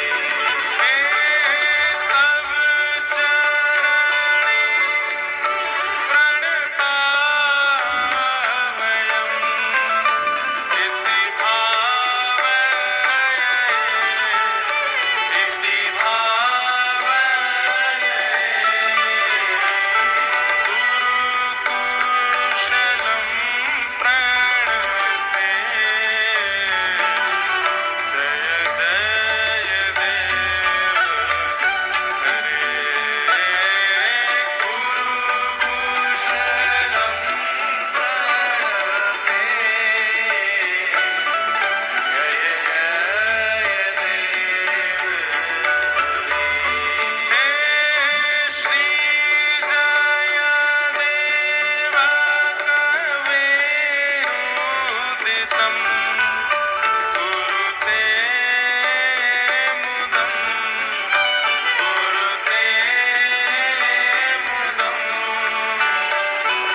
नेक वेग में बोलो श्री जगन्नाथ महाप्रभु की बलभद्र सुभद्रा मैया की श्री सुदर्शन जी महाराज की नील चक्र की नील माधव भगवान की लीलाचल धाम की साक्षी गोपाल की खीर चोरा गोपीनाथ की टोटा गोपीनाथ की समुद्र नारायण भगवान की जय जय श्री निताई गौर निताई गौर निताई गौर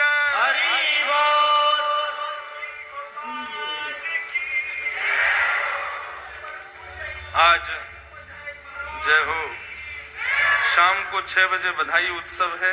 सभी पोशाक पीली पोशाक उत्सव की धारण करके आइएगा। भैया दिव्यदास जी आपको सुनाएंगे। प्रेम और भाव से अब गाओ। बलभद्र और सुभद्रा संग विराजे ब्रज के नाथ। बलभद्र और सुभद्रा संग विराजे ब्रज के नाथ। हे विराजे ब्रज के नाथ, विराजे ब्रज के नाथ। कैसे? रथ आरूढ़ भये नंद नंदन, रथ आरूढ़ भये, रथ आरूढ़ भये ब्रज चंदन, ब्रज आरूढ़ भये। जय हो। कहलाए जगत के नाथ वृंदावन प्यारा वृंदावन, वृंदावन प्यारा वृंदावन। हे श्री वृंदावन मेरो वृंदावन,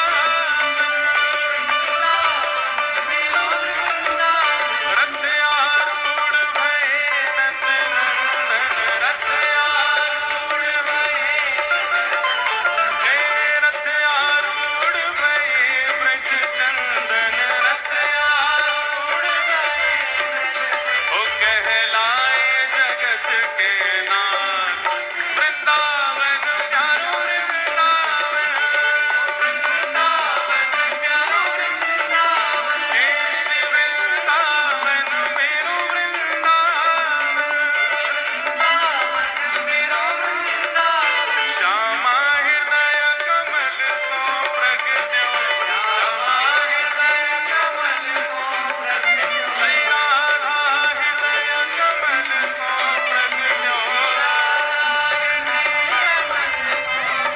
और श्याम हृदय गुहा वृंदावन प्यारो वृंदावन, वृंदावन प्यारो वृंदावन। हे श्री वृंदावन मेरो वृंदावन,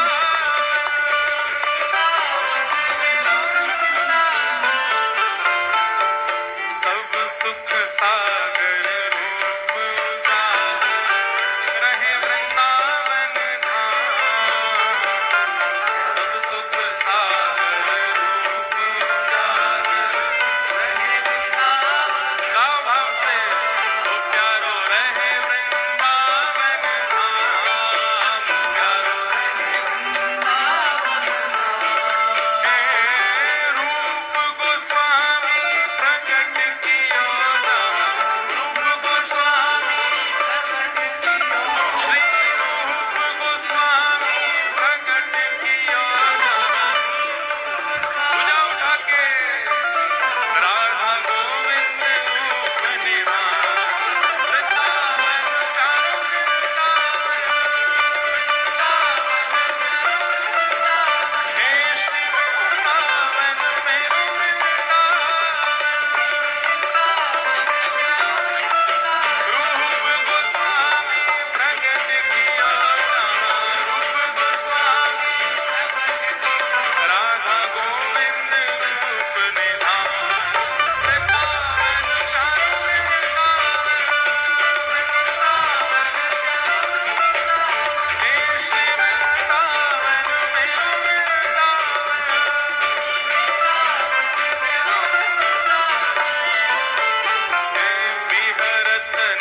गोपाल भट्ट चूकी हृदय वेदना प्रगट्यो शालिग्राम।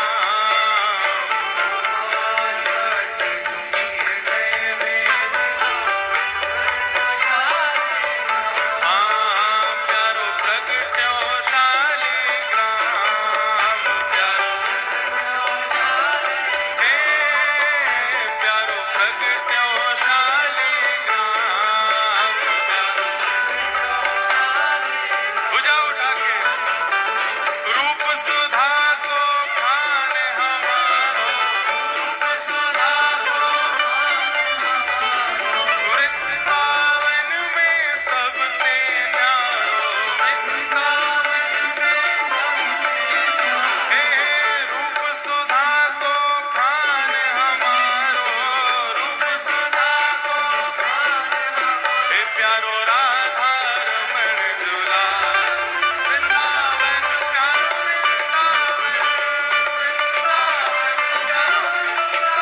हे श्री वृंदावन मेरो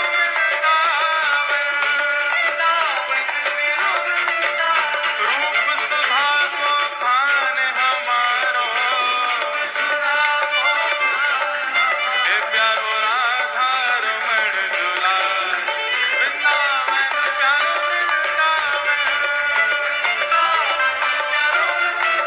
हे श्री वृंदावन मेरो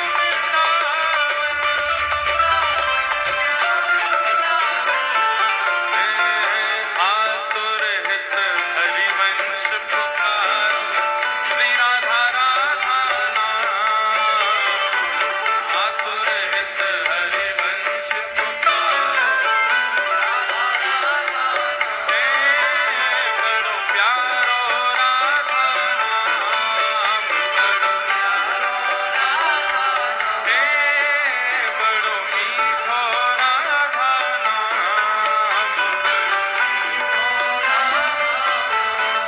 हे सघन कुंज यमुना तट आयो, सघन कुंज मदन तीर वृंदावन आयो, ओ प्यारो राधा वल्लभ लाल वृंदावन प्यारो वृंदावन हे श्री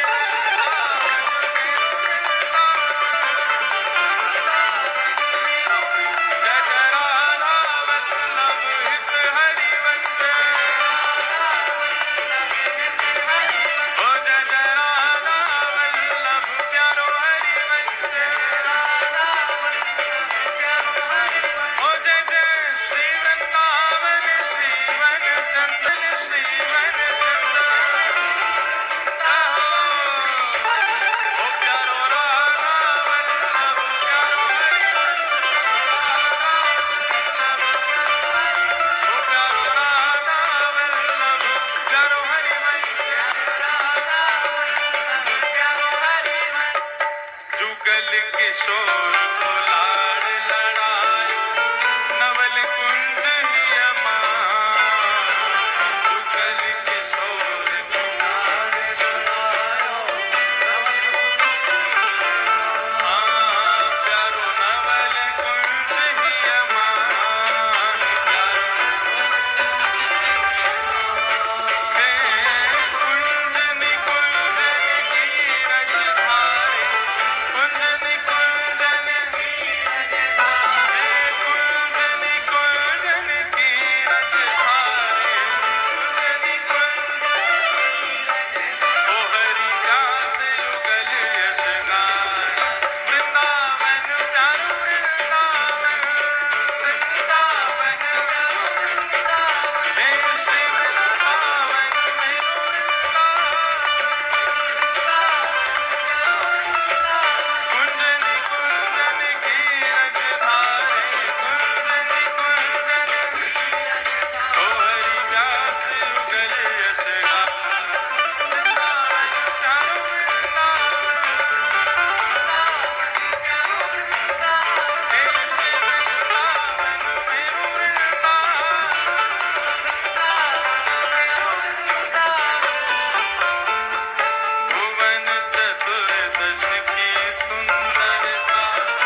दोहराओ पंक्ति, उत्सव विराम हो रहा है।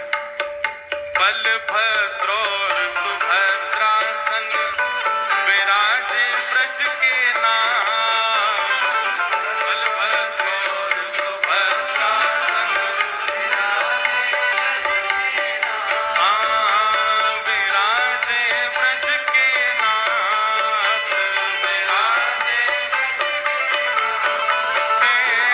रथ आरूढ़ भये नंद नंदन। रथ आरूढ़ भये, रथ आरूढ़ भये नंद नंदन। जय हो कहलाए जगत के नाथ। वृंदावन चारों वृंदावन, वृंदावन चारों वृंदावन, हे श्री वृंदावन मेरो वृंदावन। नाथ नाथ नाथ भजो नाथ जगन्नाथ। नाथ नाथ नाथ भजो नाथ जगन्नाथ। हे नाथ नाथ नाथ भजो नाथ जगन्नाथ। हे लीला चलनाथ भजो नाथ जगन्नाथ। जय जगन्नाथ जय जगन्नाथ। ओ जय जगन्नाथ जय जगन्नाथ। जय जगन्नाथ प्यारो जगन्नाथ। जय जगन्नाथ प्यारो जगन्नाथ। हे निताई गौर राधे श्याम, निताई गौर राधे श्याम। हे निताई गौर राधे श्याम, हे निताई गौर राधे श्याम। हे निताई गौर राधे श्याम, हे निताई गौर राधे श्याम। हे निताई गौर राधे श्याम, हे निताई गौर राधे श्याम। हे निताई गौर राधे श्याम, हे निताई गौर राधे श्याम। हे निताई गौर राधे श्याम, हे निताई गौर राधे श्याम। हे नाथ नाथ नाथ भजो नाथ जगन्नाथ। नाथ नाथ नाथ भजो नाथ जगन्नाथ। हे दीनों के नाथ भजो नाथ जगन्नाथ। हे नाथ नाथ नाथ भजो नाथ जगन्नाथ। जय जगन्नाथ जय जगन्नाथ। सब लोग मुद्रा बनाओ जगन्नाथ जी की, और नेक जैसे ठाकुर जी साल्वे को देख करके झूमते हैं, जैसे सदन कसाई को देख करके झूमते हैं, माधव दास को देख करके झूमते हैं, हम ठाकुर जी को देख के झूमे। जय जगन्नाथ जय जगन्नाथ। जय जगन्नाथ जय जगन्नाथ। हे प्यारो जगन्नाथ जय जगन्नाथ। हे जय जगन्नाथ प्यारो जगन्नाथ। हे जय जगन्नाथ प्यारो जगन्नाथ। हे जय जगन्नाथ जय जगन्नाथ।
क्षमा महाबाहो महाबाहो महाबाहो पाहि मां निताई गौर श्री निताई गौर पूछरी के लौटा की प्यारे क्या बात है वंशी वारे श्याम बल गिरिराज धरण की। आप सब लोगन को व्यास मंच से बहुत बहुत जय श्री कृष्ण, जय सिया राम, जय श्रीमन नारायण, जय जय जगन्नाथ। आप सब लोगों को बहुत बहुत प्रणाम। हमारे निताई गौर परिवार को जिन्होंने ये 4 दिवसीय जगन्नाथ रसोत्सव का क्रम रखा, उनको बहुत बहुत बधाई हो, बधाई हो, बधाई हो। और बधाई उत्सव शाम को होगा 6 बजे। आप सब लोग बधाई के रूप में यहाँ पर आना, खूब बधाई उत्सव में आनंद लेंगे। सबको हमारा बहुत बहुत प्रणाम, बहुत बहुत जय श्री कृष्ण। अब आप सब लोगों को वंदन करते हुए पुनः ठाकुर जी बुलाएंगे तो हिसार की भूमि पर मंगलमयी कथा सुनाने के लिए फिर आएंगे। श्री गिरधर लाल जी आप सब पर कृपा करें, आप सबके चित्त में खूब भक्ति भाव बढ़े, खूब वृंदावन के प्रति प्रेम बढ़े, रसिक जनों से प्रीति बढ़े, नाम जप में निष्ठा बढ़े, लीला में रुचि बढ़े। ठाकुर जी से बस यही प्रार्थना है और इन्हीं भावों के साथ अपनी वाणी को विराम देते हैं। जय जय श्री राधे। श्री राधे। बड़ा ही मंगल अवसर श्री जगन्नाथ रस अमृत। हम सभी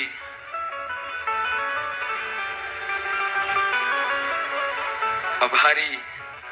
5 मिनट के लिए सभी बैठ जाओ, बैठ जाइए 5 मिनट।